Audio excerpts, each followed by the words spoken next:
কি সুন্দর কুয়াশা পড়েছে। এখন 8টা বাজে, 7:40। এভাবে কুয়াশা পড়েছে।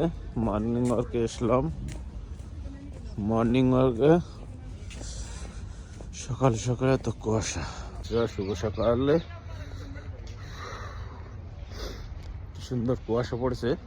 মর্নিং ওয়ার্কে আসলাম, কুয়াশা কিভাবে পড়েছে। ঠান্ডা তো আছেই, আর কুয়াশার ধরন দেখেন। সকালে সকালে একটু মর্নিং ওয়াক করা উচিত, শরীরটা ভালো থাকে। কিন্তু যে ঠান্ডা, যে কুয়াশা পড়ছে, তো আসলে অনেক কঠিন ব্যাপার হয়ে যায়। তাও মাঝে মাঝে আসি, আজকে রবিবার, তার জন্য